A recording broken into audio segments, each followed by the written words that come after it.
Good morning, everybody, and welcome to Coffee and Football, presented by John Donovan and Longhorn Wealth Management Group. I'm your host, Blake Monroe, where I'm joined each and every day by Bobby Burton and Jerry Hamilton.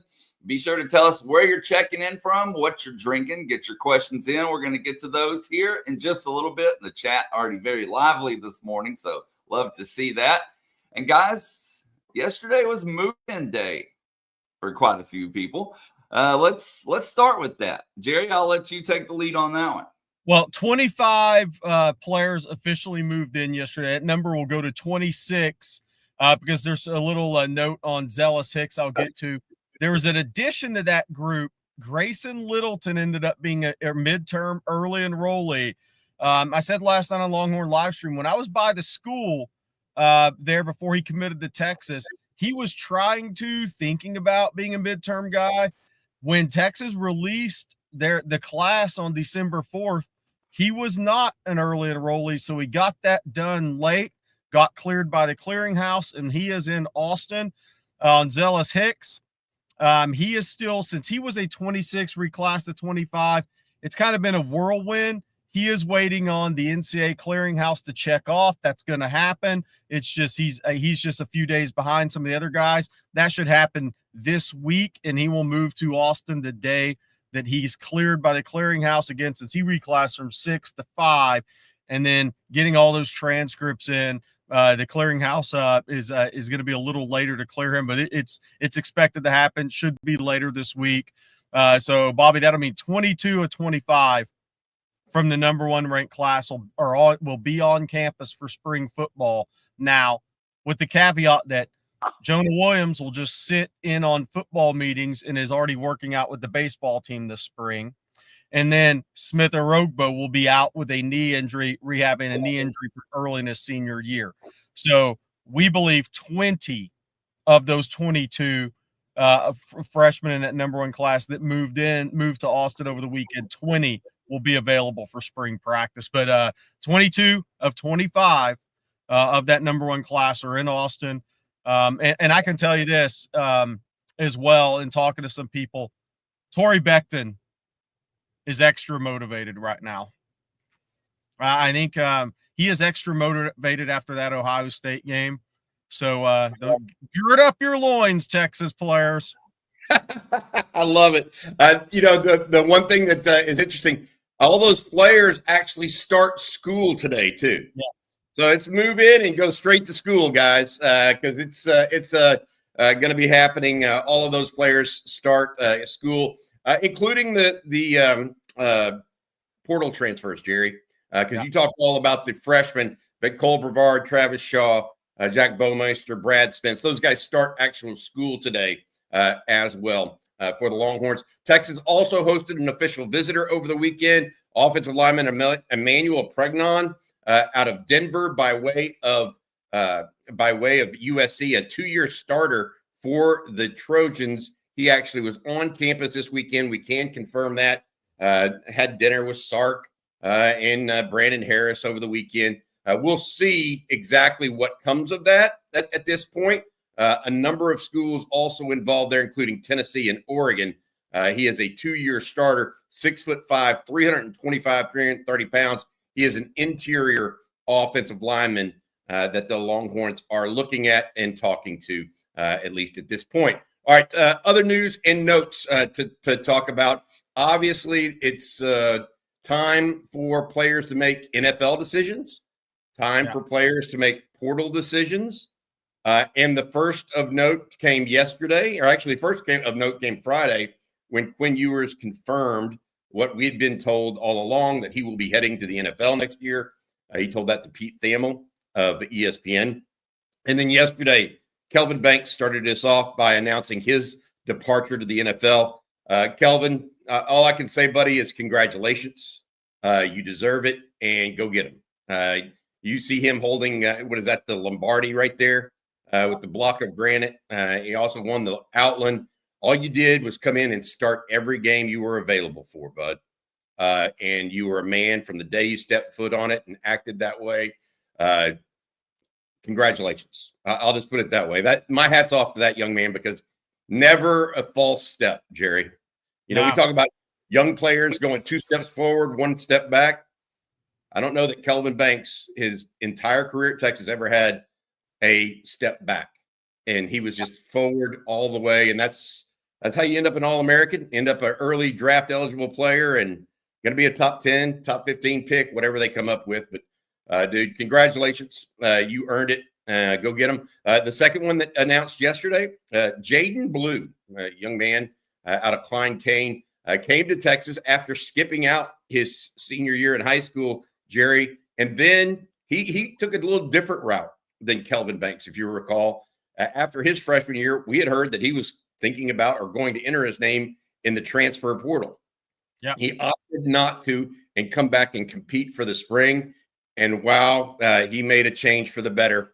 Really, after Jonathan Brooks went out with injury late last year, Blue was called upon more and became one of the focal points of the offense. Had some fumble problems this year and some other issues that he worked through. He's not a perfect player, but man, he can run. And the one thing I would say about Blue, he went from almost transferring to Sark would put him up in front of the media and let him talk to the media this year.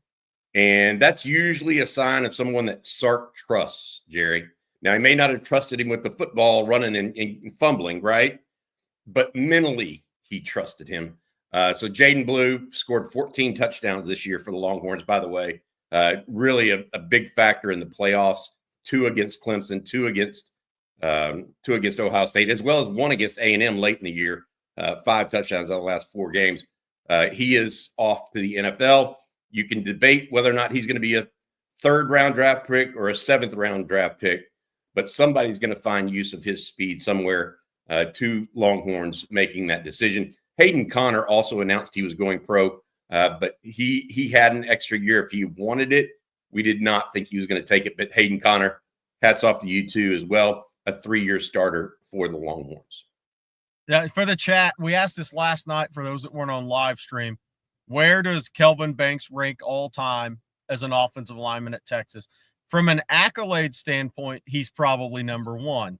But does that mean if you rank the best linemen that have played at Texas that you've seen, is he number 1? Where does he rank? I mean, it's a fun debate. It's a fun conversation. But from an accolade standpoint, I don't think there's any doubt that he's number 1. Freshman All-American, consensus All-American, won the Lombardi and Outland.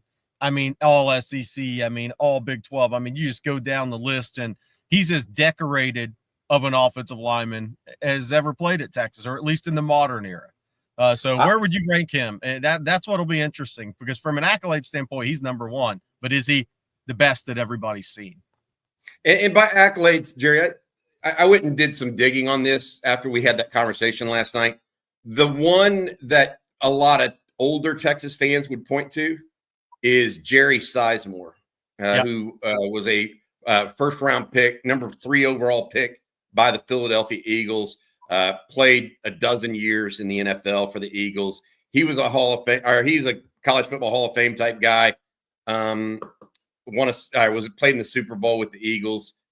My thought there is, and I think he was a 2-time All-American selection unanimously in 1971 and 72. That would be the only one. There's other guys that have played and actually will be drafted higher. Mike Williams will be drafted or was drafted higher than Kelvin Banks will be. Leonard Davis. But I think when you win national awards like the Lombardi and the Outland, I think that tends to separate you, like you said. But there have been a lot of great linemen come through the halls of the University of Texas. I'm not sure there's been a better one from start to finish than Kelvin Banks. And if there is, it's very, very few. I'll just put it that way. Just an amazing career for that young man.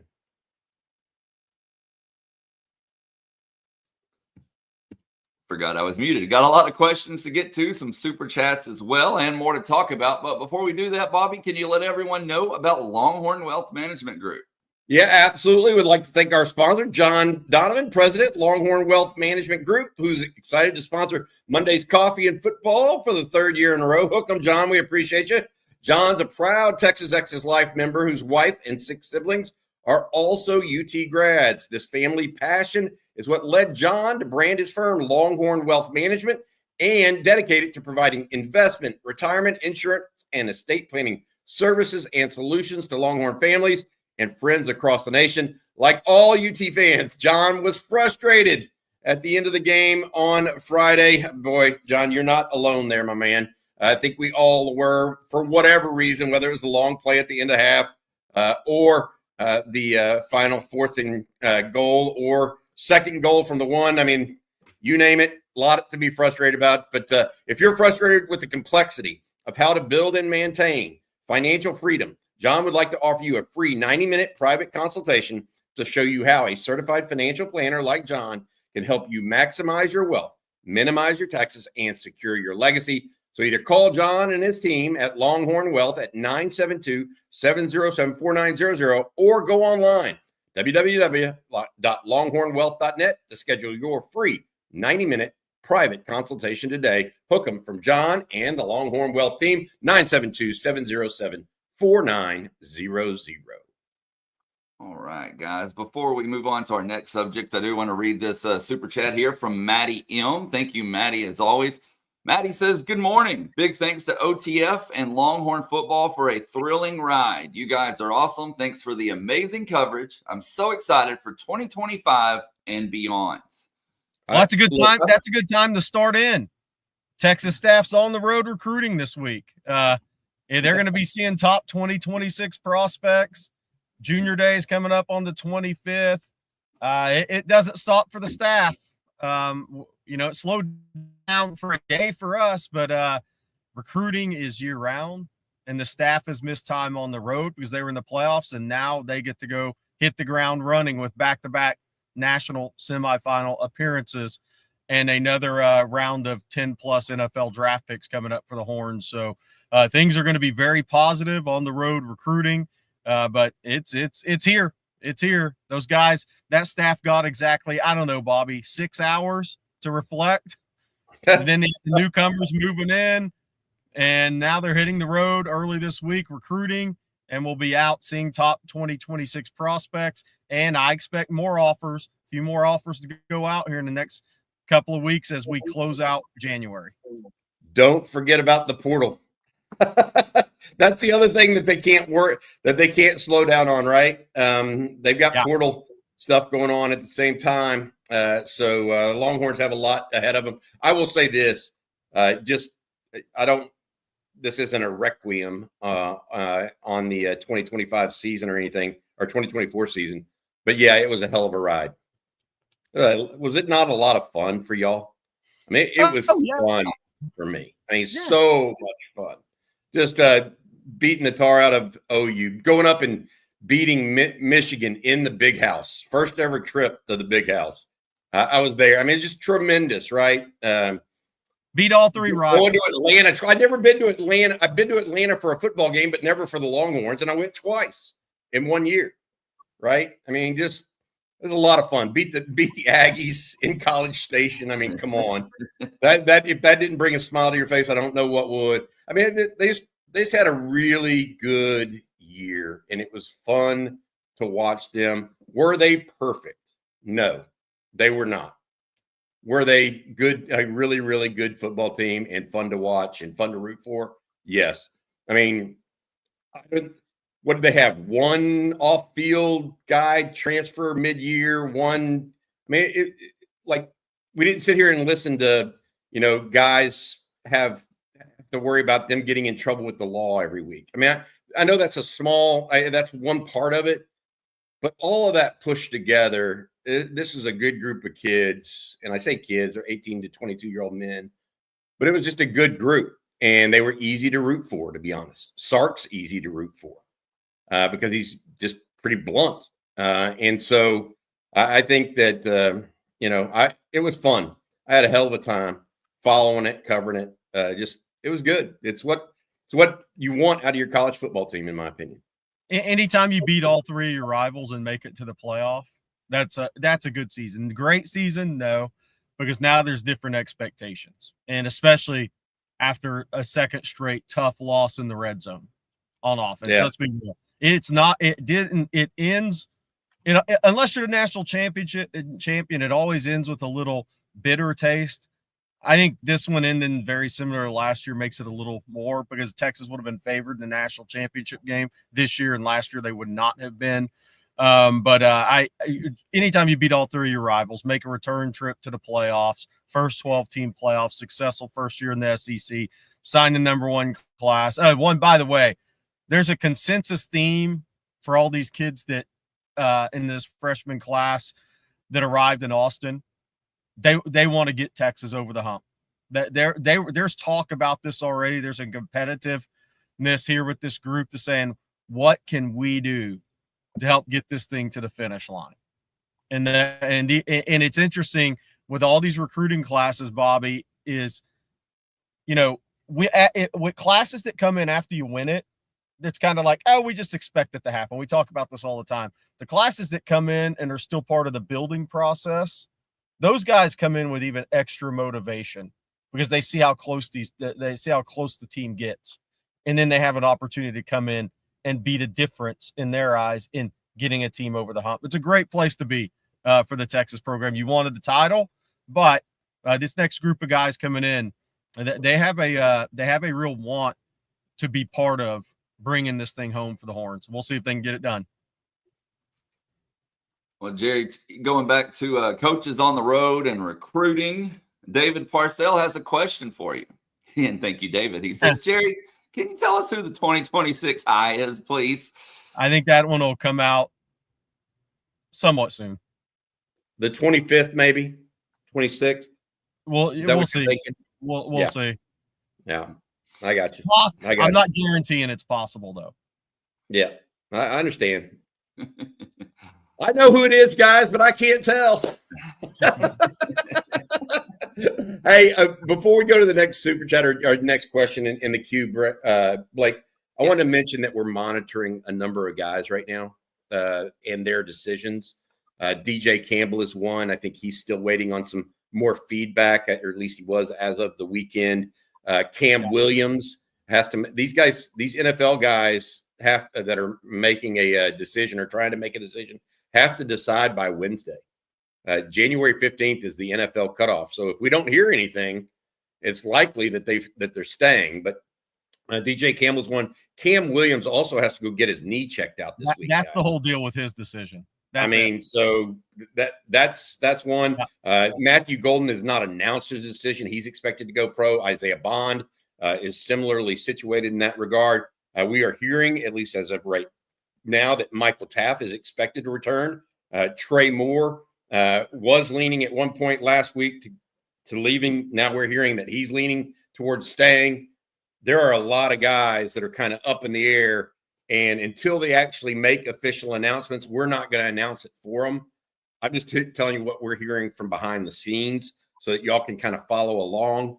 But there are, 5 guys there: Williams, Campbell, Taft, Moore, I guess 4 guys that I'm really tracking right now. And then there's a number that may or may not enter the portal that we have to be available to.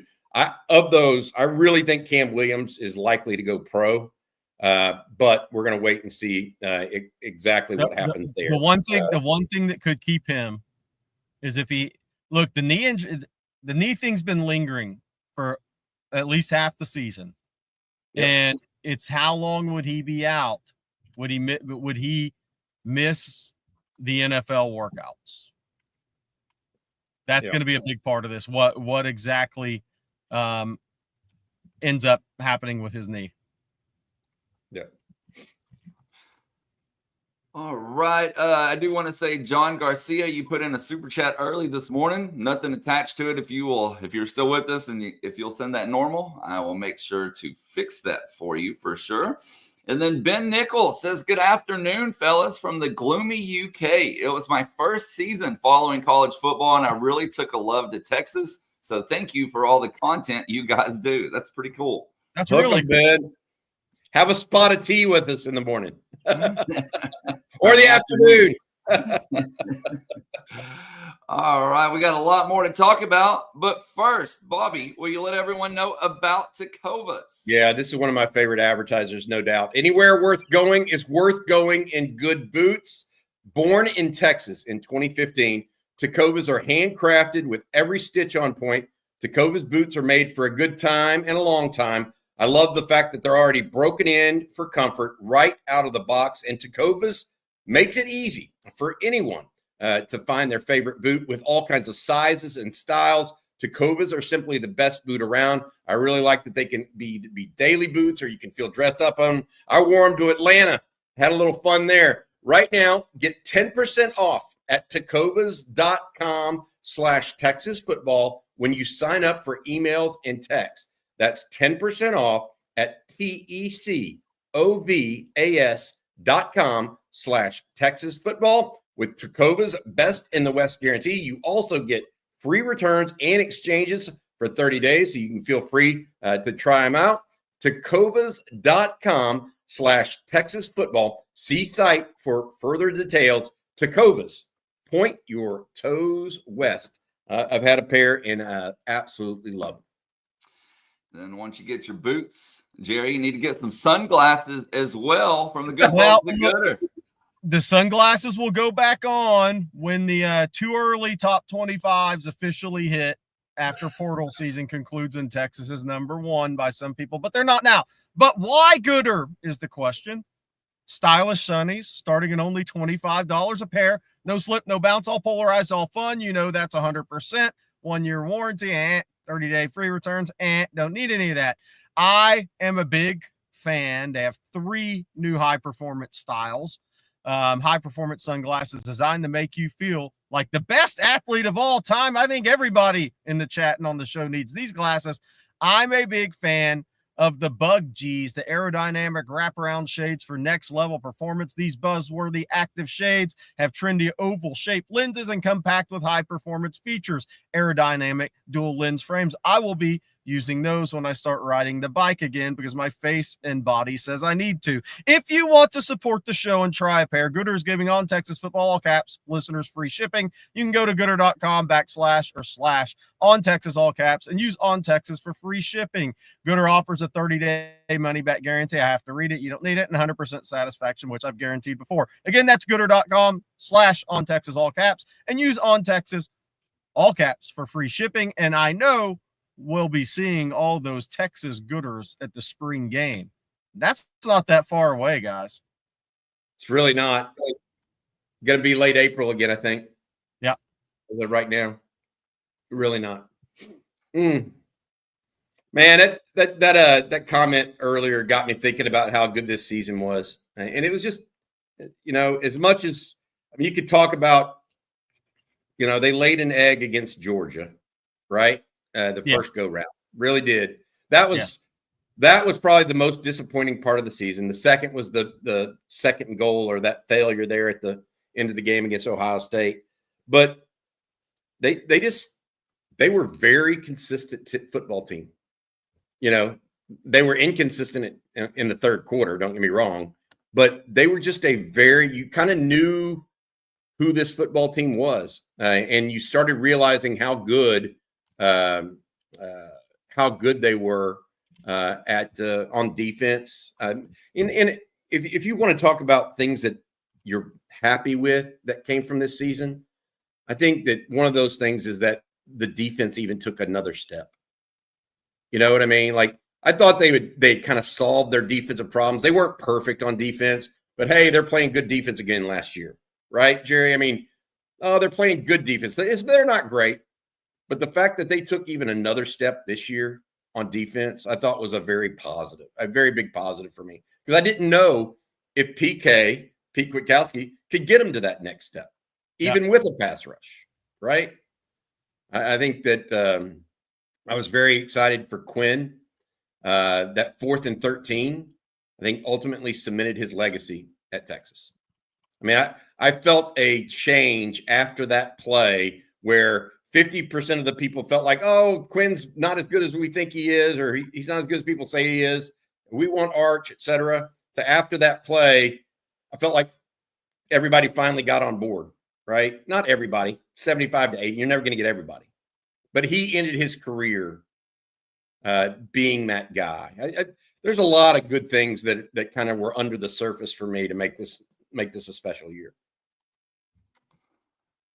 All right, let's jump into some more super chats. Oh, and by the way, Bobby Ben Nichols says afternoon tea on me. There you go.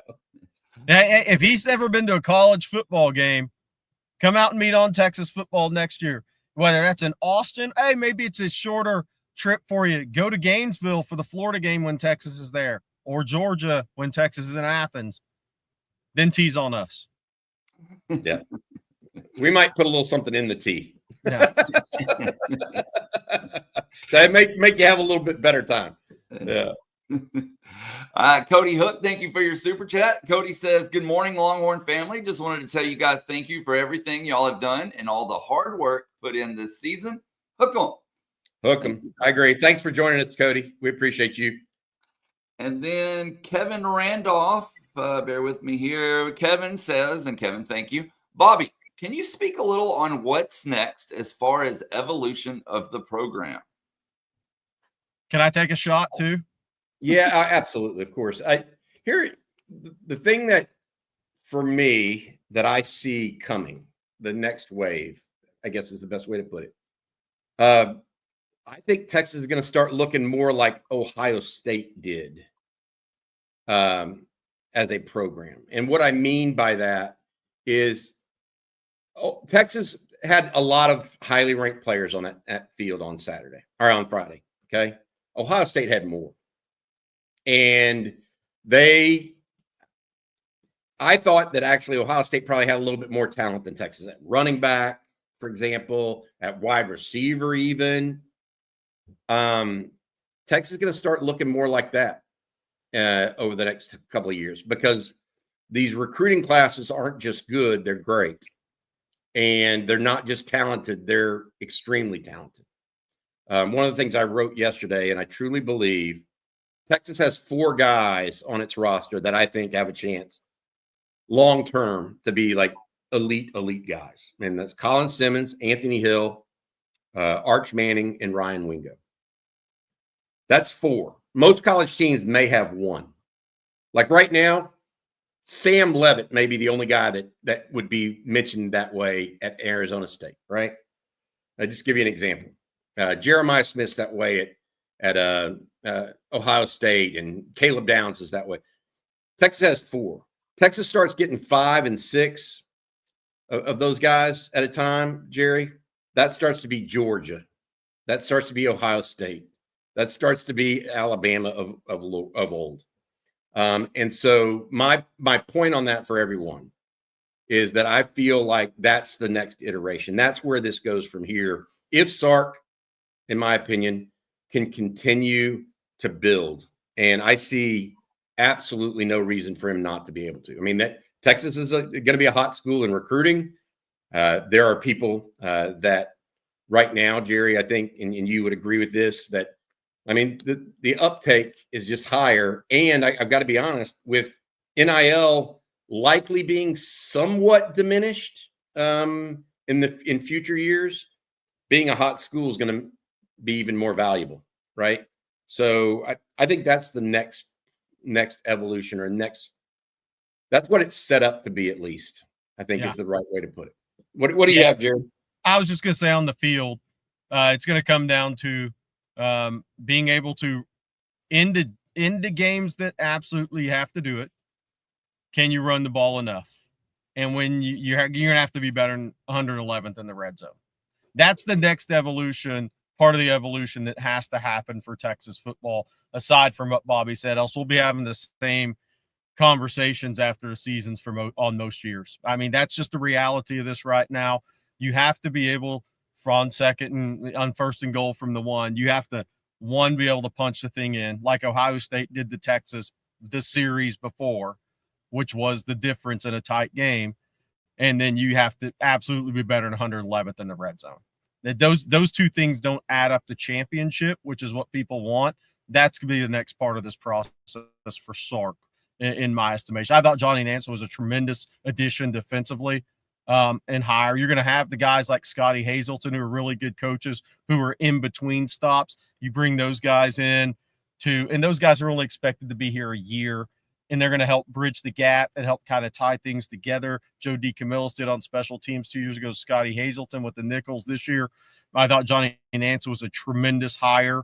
But I think from a on the field standpoint, this thing ultimately is going to come down to, can you run the ball against the Georgia and Ohio State in the game you have to win it, and when you need to win it, and you got to be better than 111th in the red zone. That's got to improve. If Texas improves those two things, they're going to hoist the trophy at the end of the day.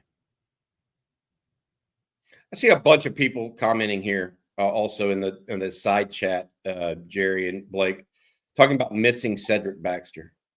They did. There's no doubt that the run game missed him. He was the guy that they could have leaned on late, especially in the red zone. That's another thing. I mean, when we got news that Cedric Baxter was injured, Jerry, you and I were sitting there on, what was it, Speedway? It was either on Speedway or Robert Dedman Boulevard next to the stadium. And we were sitting there thinking, wow, what are they going to do? They don't have a big back. I mean, it was right after practice, and we got immediate word that it happened.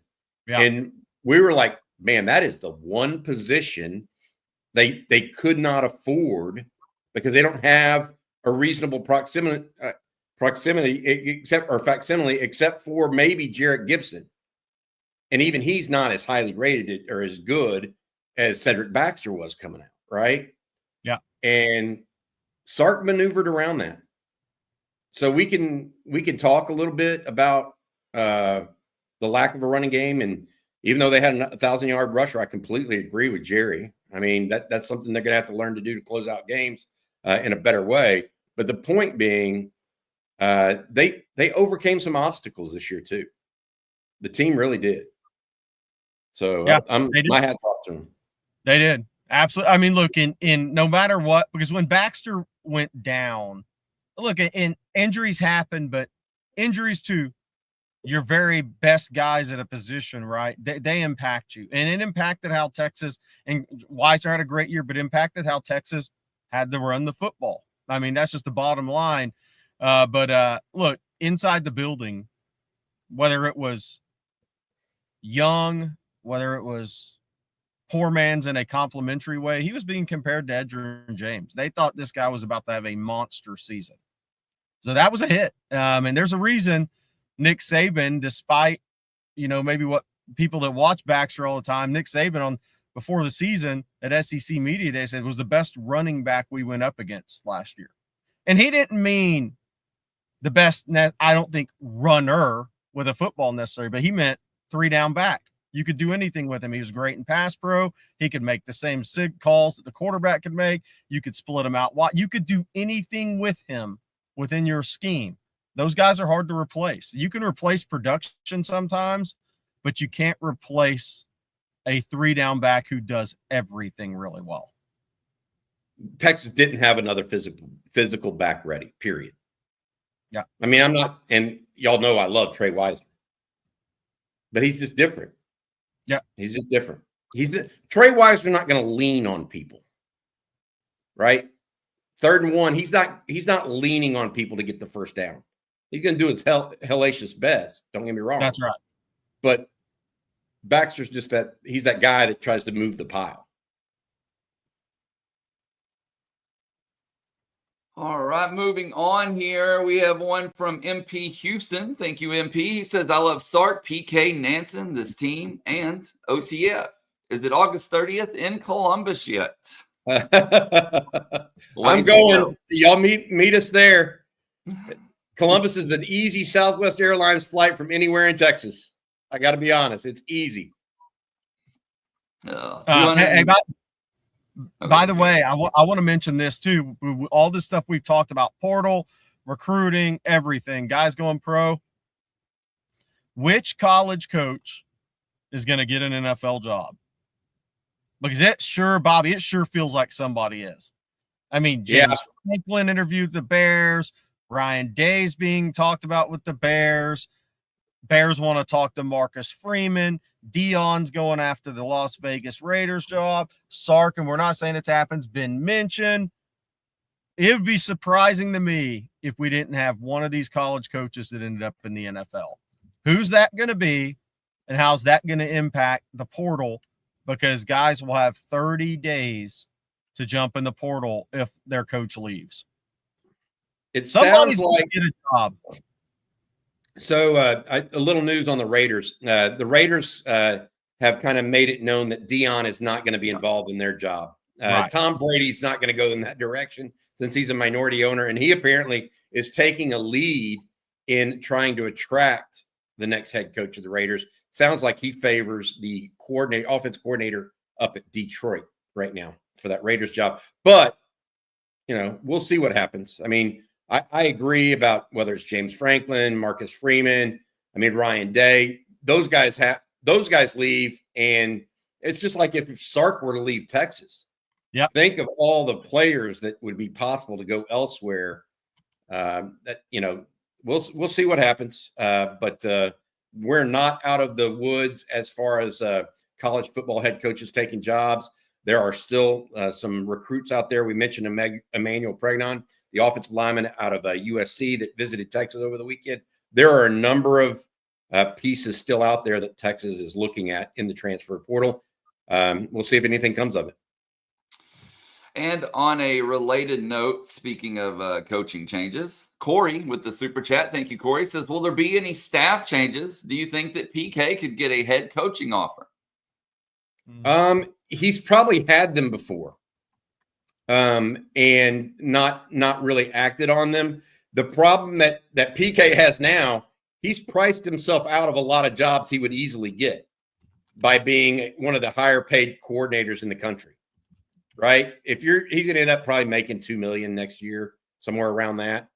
He's not going to take Montana State, right? He's not going to take Montana because they can't pay him that much.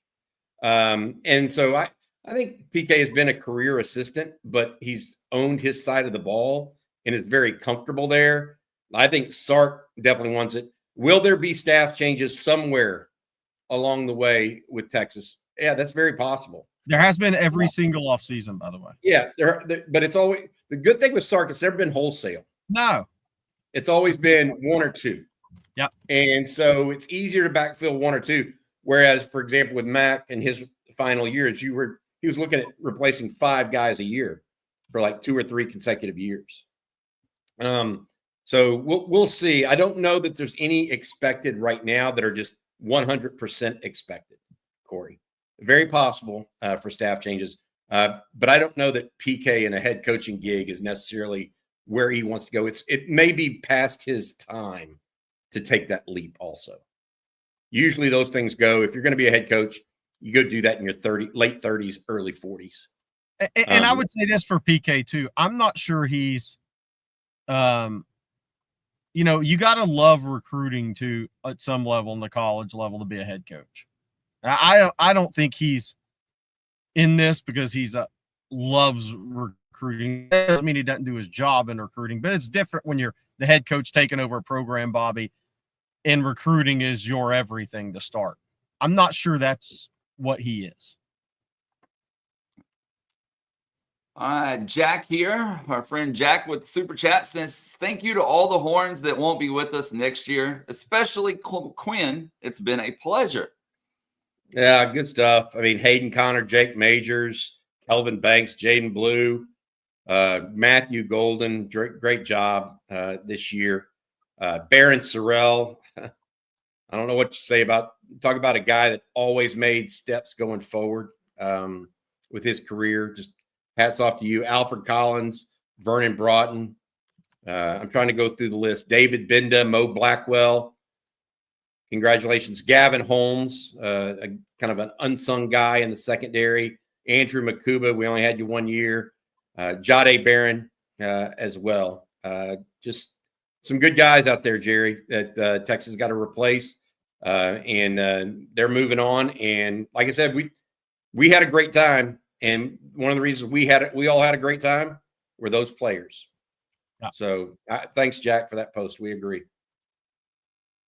And then our next super chat, fellas, comes from Bevo Holic. He says, I've always wondered, when the officials are obviously not making a call, such as holding, PI, etc., do coaches tell the players to take advantage of that? Yes. Be more handsy. You think Kirby Smart doesn't tell his deep secondary guys to be more handsy? I mean, it's easy in the conference when you're in a conference and you get accustomed to how they call a game, Bobby. Yes. In a game, playoff game, though, it's a little tougher, I think. But in a conference, which is crazy, we talk about how they call a conference one conference versus the other. It's still wild talking to me, football, basketball, whatever. But it happens more in conference play when you're in a conference because the team. And I think that hurt Texas this year in their outside zone run scheme because they got called for a lot of holds on the perimeter. And I think teams that are more accustomed to having SEC officiating games called kind of had a better feel for that from a player standpoint. By the way, I was just going through the names in my head as I listed all those seniors or folks. I forgot to mention the tight ends, Gunnar Helm and Juan Davis. Yeah. Two really just tremendous. What are you going to say? Gunnar Helm's going to play football probably for a long time. Juan Davis probably will not. Yet here he was being a very big part of this season. Just hats off to all those kids. Really, really, really happy for him. All right, Jerry, something that makes you happy is joy mode. Tell folks about it. This read would have been a hell of a lot better with a win. Here we go. All right, I got to get ready. Say goodbye to weak erections with Joy Mode Sexual Performance Booster. This all-natural supplement is designed to enhance blood flow, giving you a firmer and more reliable erection. But Joy Mode isn't just about better sex. Daily use supports healthier blood vessels, boosts heart health, and enhances your athletic performance. In fact, I'm going to go dunk a basketball after this in my late 40s. Expertly formulated and backed by science, it's proven to improve erectile function by 50% in just 60 days. Simply mix with a pack of water and feel the effects in 45 minutes. Take control with Joy Mode. Get a boost anytime, anywhere, and never miss a beat. Glad that sentence ended how it did. Joy Mode features 4 simple, proven ingredients. Unlike prescription options that involve doctor visits and managing refills, Joy Modes provides a straightforward, effective solution. Start a subscription and save up to 30%. Keep your performance at its best without any interruptions. This off season is all about Joy Mode in the red zone in Austin. If you are ready to take your game to the next level, try joymode.com and use code ONTexas, all caps, at checkout for 20% off. Hey, they didn't need it in the third quarter, or they took it in the third quarter this past week on Friday. They probably need it right at the end of the first half. They could have used it then. Yes. You got to find your Joy Mode in the red zone before next season. All right. Well, I'm also going to let everyone out there know about Mint Mobile. And 2025 is here, and Mint Mobile has a resolution for you. Skip the gym, skip the fad diets, skip the BS resolutions you'll forget about by next month. Instead, make a resolution to have some serious cash by making the switch to Mint Mobile. And right now, you can get half off their 3-month unlimited plan. With Mint Mobile, you're going to save money and you're going to have phenomenal service. And when I say save money, here's how. Mint Mobile is dropping huge savings for the new year by offering any 3-month plan for only $15 a month, even their unlimited plan. All plans come with high-speed data and unlimited talk and text delivered on the nation's largest 5G network. You can even bring your current phone and your phone number. Switch to Mint, and new customers can get half off an unlimited plan until February 2nd. To get your new wireless plan for just $15 a month and get the plan shipped to your door for free, go to mintmobile.com/OnTexas. That's mintmobile.com/OnTexas. Now, it is $45 upfront payment required, which is equivalent to $15 a month, and new customers on first 3-month plan only. Speeds slower above 40 gigs on the unlimited plan. Additional taxes, fees, and restrictions apply. See Mint Mobile for details.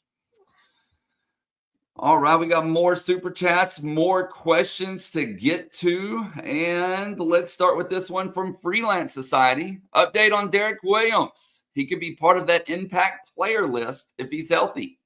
I would say Derek Williams, Baxter, not expected for the spring. Both had obviously major knee surgery. Baxter's more major. But I don't think we'll see Derek Williams again until August, Bobby. And will he be 100% then? Because he did have an in-season knee injury.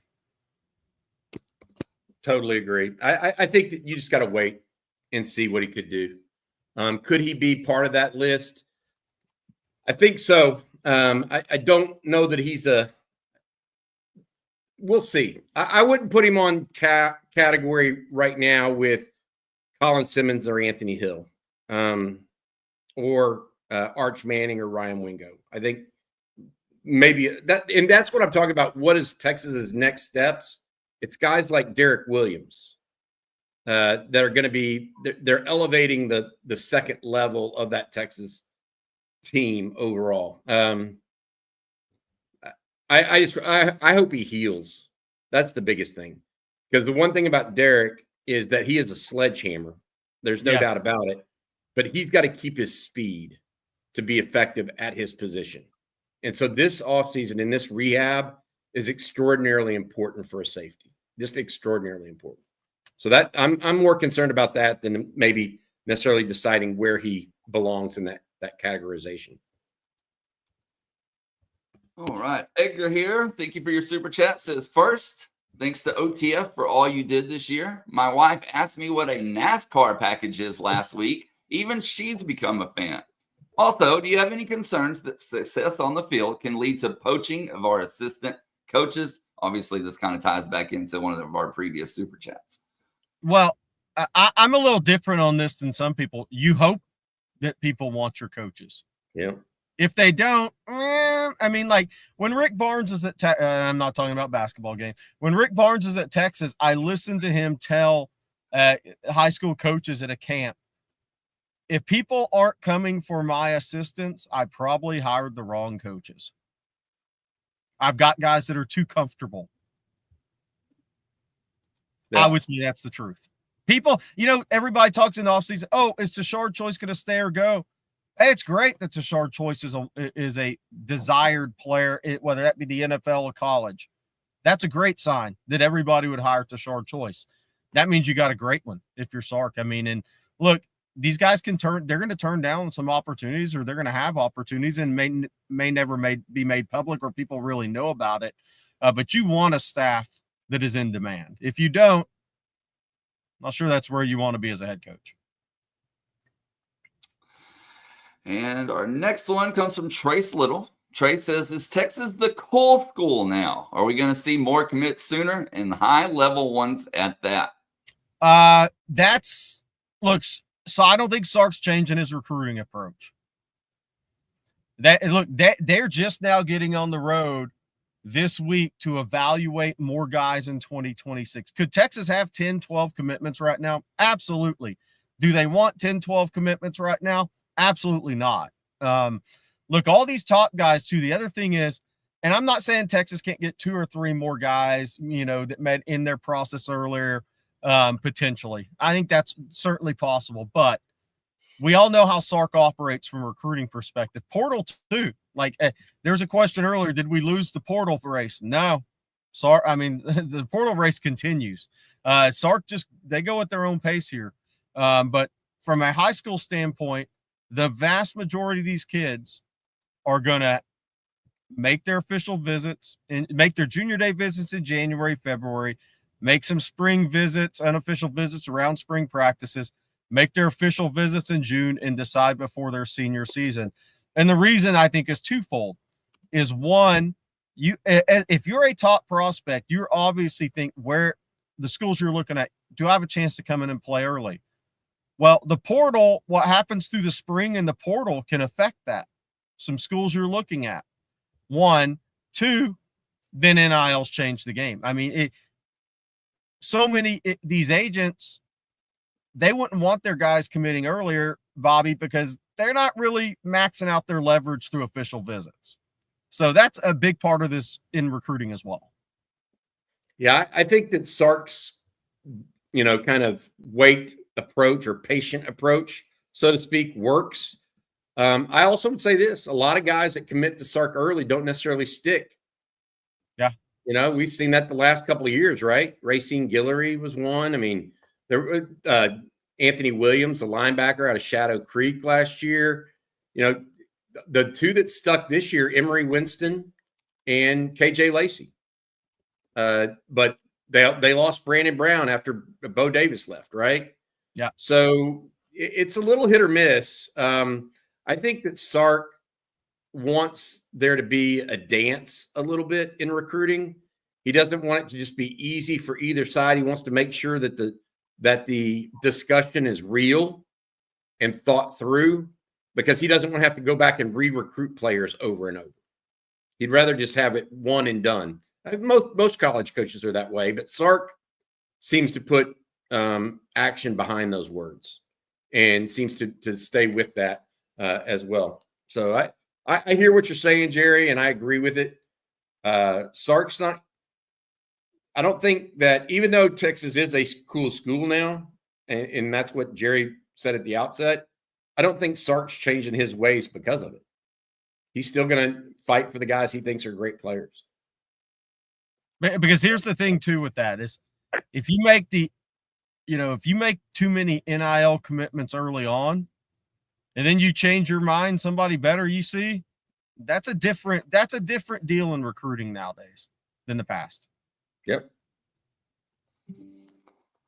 All right, Albert Green here with the super chat. Thank you, Al. And he says, if Banks is so good, why can't we punch it in from the one behind him? Losing these games we should win leaves a bitter taste. Y'all are amazing. Thank you. Kelvin Banks can't block three people. That's the reality.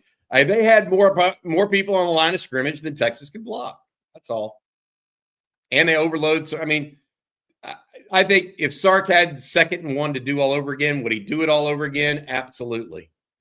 There's no doubt about it. Would he try to run right instead of right up the middle, or run left? As opposed to what we saw. Yeah, of course. But it's not as easy as run behind 78. He can get it done. Well, what if 3 people fill that hole? And 2 of them are NFL players. Yeah, exactly. It's not like they're going up against, I don't even want to say like Middle Tennessee State or something. They're going up against, Ohio State that has 10 NFL players on its defense. They're good too. Kelvin Banks is really good. The other team's good too. And our next question here is a super chat from Seth. And he says, next year's schedule is hellacious. On the road all of October, big offseason upcoming, need depth like we had this year to handle the schedule. Yeah, October is. Look at that list. I mean, start with Florida, then OU in the Cotton Bowl, Kentucky and Lexington, Mississippi State and Starkville. But they get the final 2 at home, Arkansas and A&M. I look at this and I see that Ohio State game just looming large right now. Oh, yeah. I think Ohio State, Florida, and Oklahoma are all games the Longhorns those are tough games out of the gate. They get a little bit of reprieve, I think, late October into early November. But then Georgia, Arkansas, A&M to close.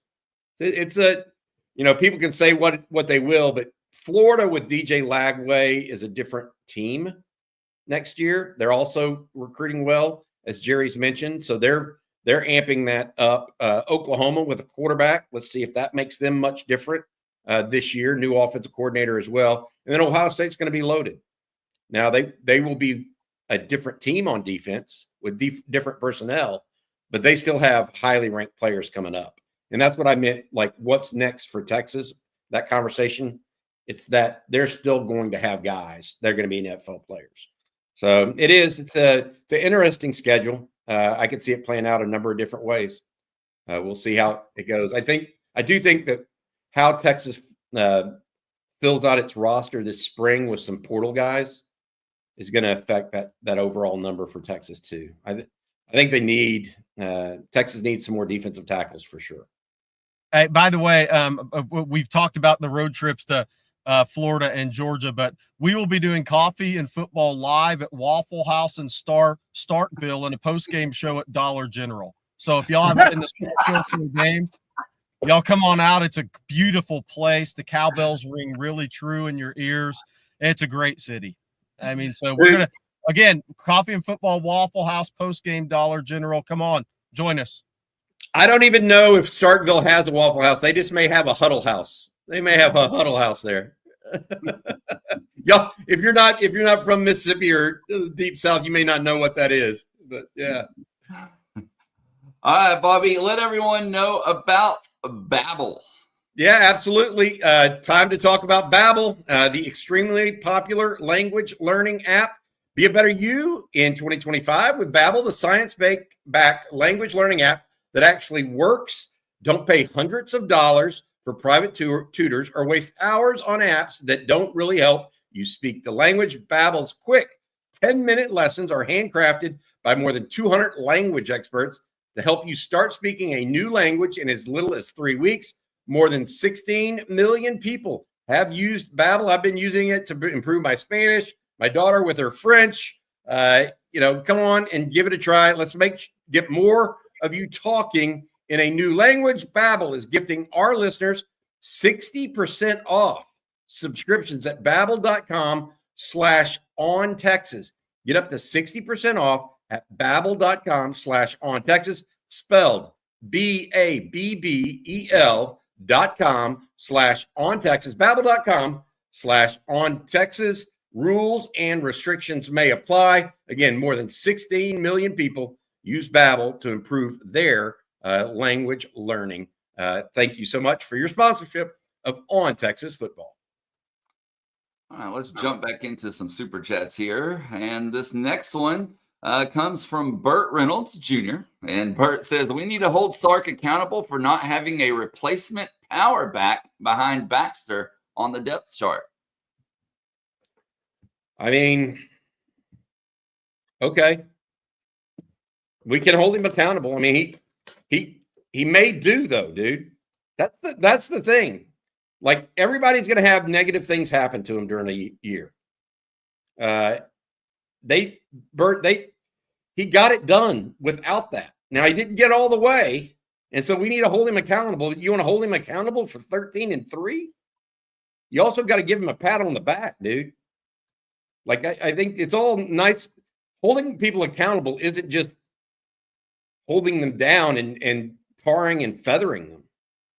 It's also giving them accolades. I mean, y'all are acting like, some people are acting, at least, like it's the worst thing that's ever happened. And it's just not, in my opinion. It's just not. And then Jack with another one here. He says, I've been hearing a lot of noise about Sark. Do you think he needs to hire a play caller? One won't happen. That's not happening. So, I mean, not in college game. He'll just go to the pros. Yeah. Yeah. If somebody told him you're not calling plays anymore, he'd just leave. Yeah. Now, I don't think it's happening, and I don't think he needs to. I'll be honest. I mean, that's part of who he is as a coach. You know, red zone. He needs to go back and work in the part of. I'm just still here to tell you, how many back shoulder throws did Texas make this year? True back shoulder throws. 0 near the end zone. You know, whether that's on Quinn and what he likes to throw or can throw, or his receivers. Those are big time plays in the red zone. You didn't see many of those this year. That'll hurt your red zone efficiency. So whether that's, I mean, there are a lot of pieces to this puzzle that we'll wait and see what happens. You didn't have a quarterback that could run in the red zone. You don't think that affects your red zone percentage? You know, let's see what happens, because part of it is personnel. What are your thoughts on Sark's in-game play calling? This from Ambassador, Texas. I don't think he's perfect, but I think he's really good. And I think the proof is in the pudding. He's 13-3. What did you think of his play calls on the wheel routes to Jaden Blue? Do you think those were pretty good? I did. Yeah, again, football is not black and white. It's shades of gray. Some good, some bad, and you take it out, throw it all up on the table, and you figure out what's what at the end of the game. And he won 13 games this year. He called pretty good season. Was it exactly perfect? No. But no one's ever is. I mean, Ryan Day didn't call a perfect season. Just ask Michigan. And he's playing for the national championship.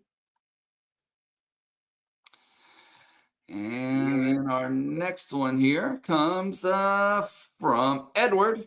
And Edward says, what would need to happen for y'all to be confident in a better defense? And do y'all think that Arch will take a load off Sark's shoulders by being able to play off script and commanding the offense?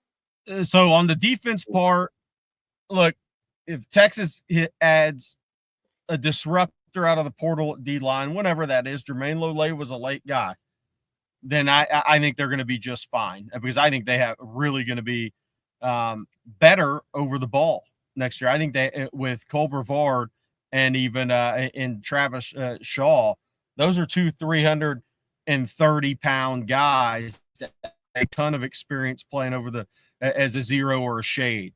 So I think they're going to be really solid there. A disruptor on the interior on the defensive line. But look, the edge rush is going to be even better next year, in my opinion, because Colin Simmons is a sophomore. Just stop there, but then add to what else is coming to that. Linebacker, I think, is going to be maybe, and it wasn't bad this year, so don't take it the wrong way, but I think it may be the most improved position on the team next year. Because Texas linebackers they had some issues in pass coverage. Anthony Hill in year 3, LaFau in year 3, Smith is going to be a stud in year 2. Brad Spence out of the portal, Elijah Barnes coming in. I mean, I think linebacker next year is going to be bigger, more physical, with more speed, with even more pass rush ability from the linebacker spot, adding Brad Spence to Anthony Hill. And I know Spence may play some at edge. The whole thing's going to come down to, do you have the continuity in the secondary? Because that was like a really good half-court basketball team in the secondary. They just had great communication. They were tied together. They had each other's back. They were always communicating, always talking. Are you going to have that? If you can answer that question, I can see Texas being a better defense next year, honestly. Sure would help to have Michael Taft back as it relates to that communication in the secondary, Jerry, and having seen a bunch of stuff. We're waiting on his decision, as well as several other Longhorns. As far as Arch taking a load off of Sark's shoulders, it's not so much that Arch plays off script, because he's not Sam Levitt. He's not a wild scrambler. He's not Fran Tarkenton or somebody like that just kind of runs around at times and can make unbelievable plays. Michael Vick could go off script. Lamar Jackson can go off script, right? He's not that kind of scrambler. He's more of a effective scrambler and speed guy, and he will help you be an option when it's 3rd and 1 and you're on the goal line. He really will. He'll have rushing touchdowns more than Quinn, for example, this year. Okay, because he provides that sort of strength and size.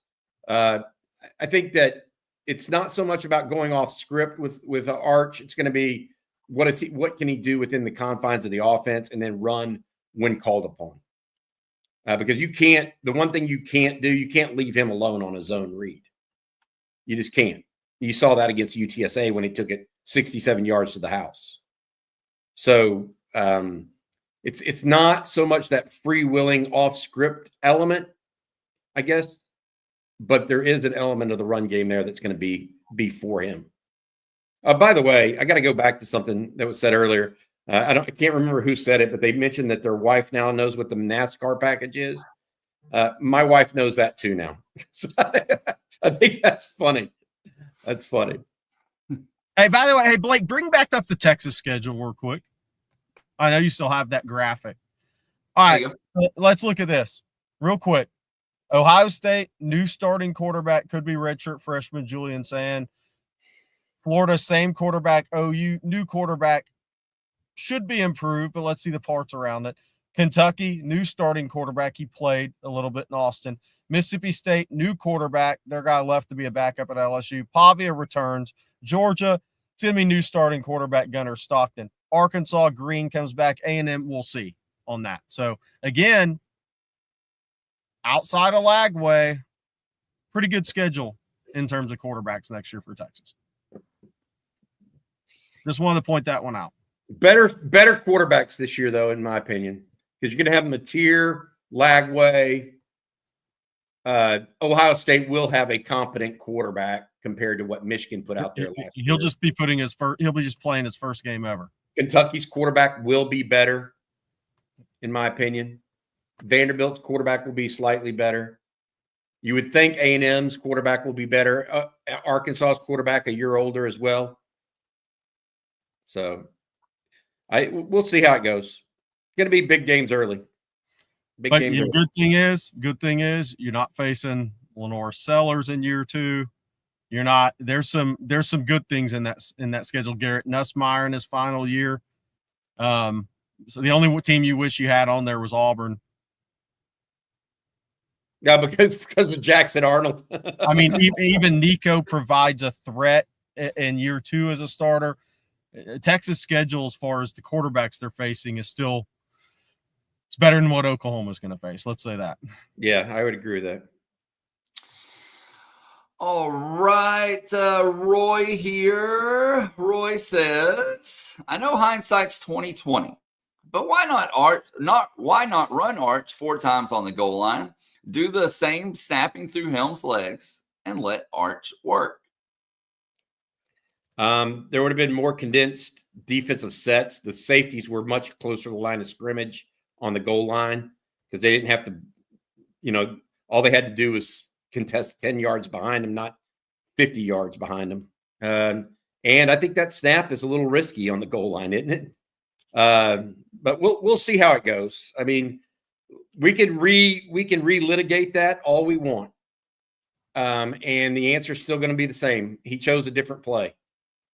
And do I agree with him? No. The reality of it is, though, in retrospect, he doesn't agree with himself either.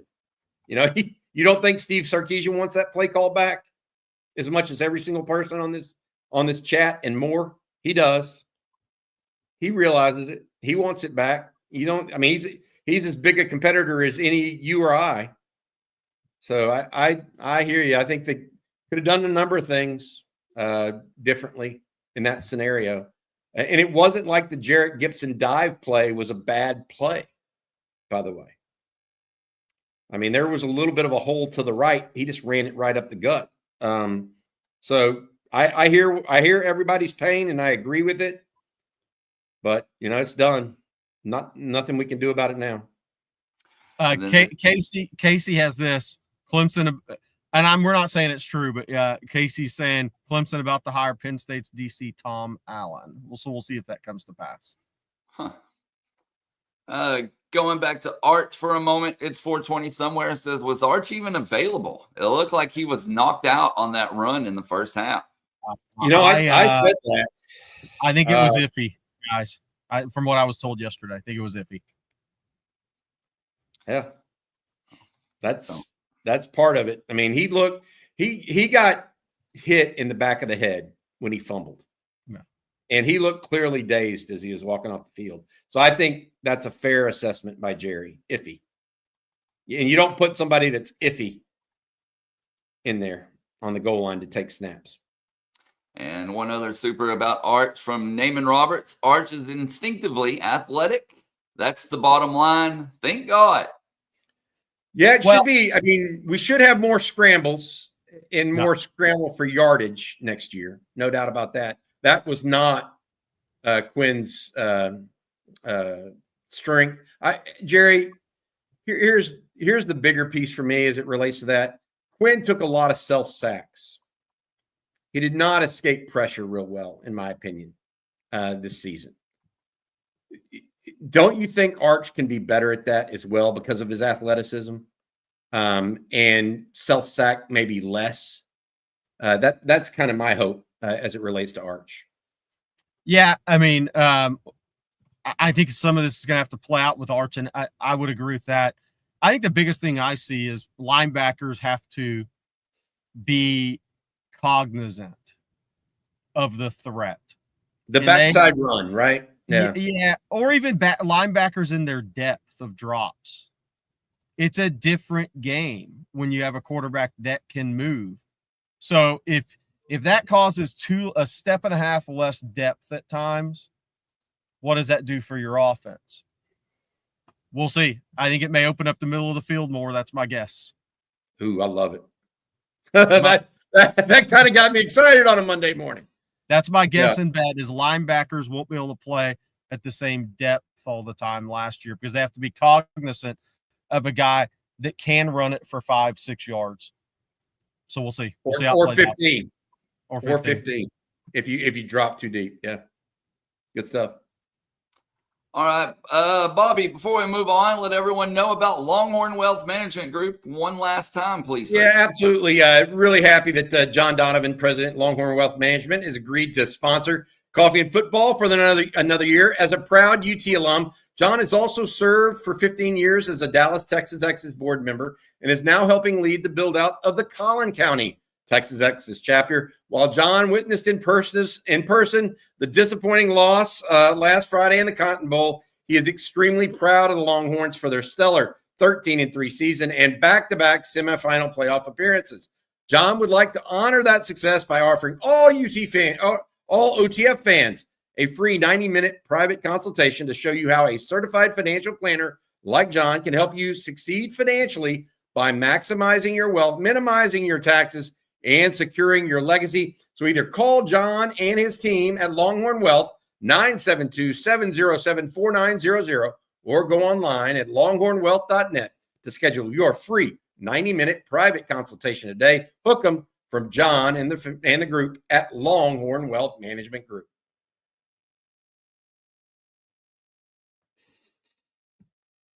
Forgot I was muted. Got a few more super chats here. AJJ, thank you for your super chat. Blake, what are your expectations for our baseball team this year? He told me 55-4 before the show. No, I did not. I didn't. I said no such thing. Improvement. That's my expectation. Improvement across the board, especially with pitching, but just improvement is my expectation. I think, and I said this, I think last week actually, the schedule, man, it's such a tough schedule this year in the SEC. 9 SEC teams in the top 25. I mean, that's tough. And I think 4 of them in the top 7, I believe, top 7, top 8, somewhere around there. So improvement, but still a year away from being like really, really good. But I do think there will be improvement across the board. I also want to say D1 baseball poll, preseason poll came out just about an hour ago. Texas ranked number 19 in it. And then last week they were ranked number 7 in the perfect game poll. So I see them somewhere 12 to 15 range, somewhere in there. And I think that's a successful season, especially based off last year. Hey, Blake, for baseball, we need to get you hooked up with Kendall Rogers to do a baseball show for folks. Definitely. You and CJ. All right. Yeah, for sure. We'll have to do that. All right, guys. Random name 25 with the super chat. Any word on Bond? And was there any locker room trouble with him? I wouldn't say locker room. I would say self-inflicted, but not necessarily locker room. Yeah, I don't think it bled over to the locker room as much as it was just on Bond and his own situation. And we're not going to go further into that, guys. People have asked, and let's just figure that out. Let him go on and do his thing, wherever that may be. And then our next one from It's 420 Somewhere says, what an amazing season. The team fought hard and made Texas proud. Looking to the future, Ohio State next year is going to be scary with the youth in the secondary. Who do you see being our starting defensive backs? Well, depending on where Derek Williams is, Michael Taft, I think, is coming back as of right now. That's what I think. Michael Taft, Jelani McDonald at safety, maybe Derek Williams. Jalen Gilbo at nickel, Manny Muhammad at corner, and then either Kobe Black, one of the other young guys, or perhaps a transfer at corner. Those are that's how I see it right now. But I definitely see McDonald, Taft, and then Williams at safety with maybe Jordan Johnson-Rubel or one of the other freshmen. Maybe a Jonah Williams comes in and lights it on fire early. And then the other positions, Gilbo is definitely your starting nickel. You could rotate McDonald there if you want to go to big nickel package. Corner, Manny Muhammad is one side. The other corner spot is really up for grabs, in my opinion. That's the one that you got to be watching this offseason. Yeah. And Kyle Vochka asked about Santana Wilson. He had a really good redshirt year. So he's one I'm watching this spring to see if he makes a major move. Our next super chat from Jerry's Jack Links. Thank you as always. He says, here's my glass half full take. There are only 2 to 3 football teams better than us. And on any given day, we could probably beat them. Well, I think that's true. The 4 teams that remained in the semifinal, you could have had a scenario where either one of those 4 could have hoisted a trophy at the end of the day. I mean, there's scenarios out there for everybody. I don't think it would have shocked anybody. But some people might say shocked, but it wouldn't have shocked me if any of those 4 won the title this year. I just don't. I think Ohio State was the favorite, but it wouldn't have shocked me if any of the 4 won it. It is that, but the bigger point is Texas is in that category. Yeah, and rightfully so right now. That's what they're building on. I'm telling you, they've got a chance, man. This program has a chance to be a special program for the next 5 to 10 years if they just keep this up, because there's too many positives going in Texas's direction. And I know 10 years is a long way out. I get that.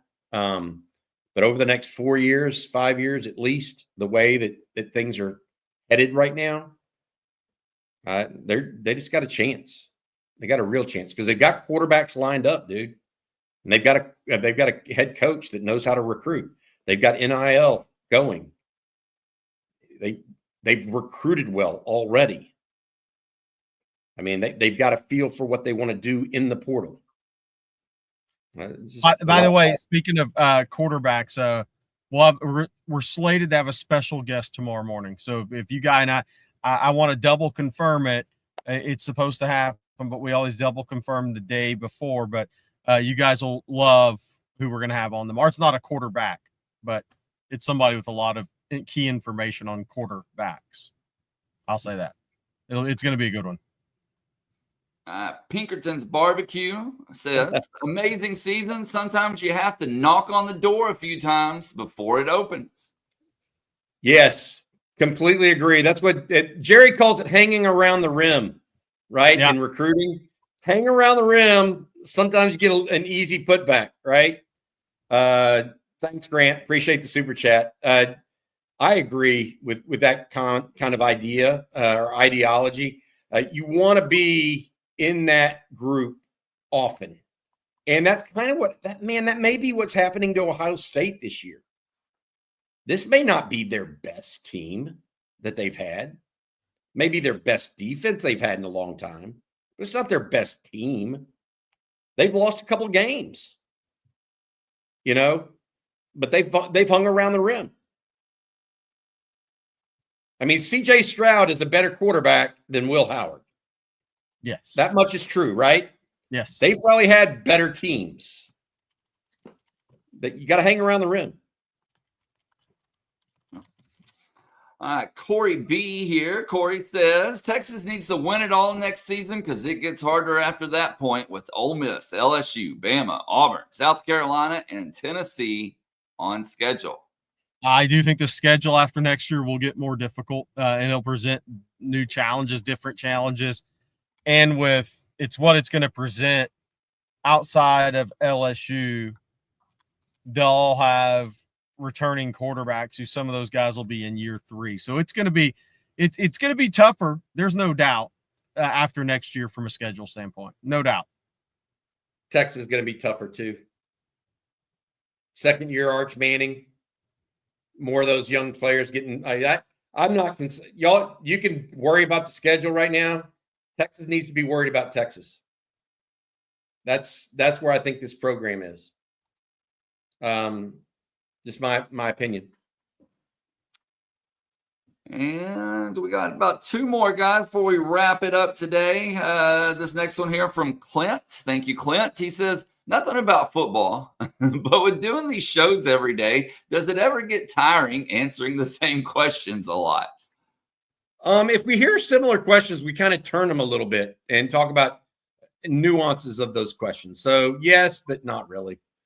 It can. I mean, look, at the end of the day, what Jerry, Blake, and I do for a living here is talk football, and that's never boring to me. That's just the bottom line. Nah, not at all. But don't ask me about second and goal from the 1. I was going to say it's much better placed than having to directly answer that question the whole offseason. Yes. Well, and it helps when you love what you're talking about. Yeah. Nonstop No every day. So, yeah. All right, last one, guys. This one from Patrick. He says, I think Texas football is great right now, but not elite. Sark has a couple of key issues to clean up in order to push the Longhorns to elite status. I would say it is elite. Elite is 2 straight years in the college football semifinals. A lot of this is how you define words yourself, right? And there may be 100 different definitions of it within the chat of thousands of people on here. But I would say my personal opinion is because you've been the 2 straight college football semifinals, and you'll be favored to do so again next season. But I do think I almost turn it around. Great is got to be better in the red zone. Got to be able to run the ball, and not just sometimes, but run a play to get a yard or 2 when it's called upon against the very best team you play. That's the whole key.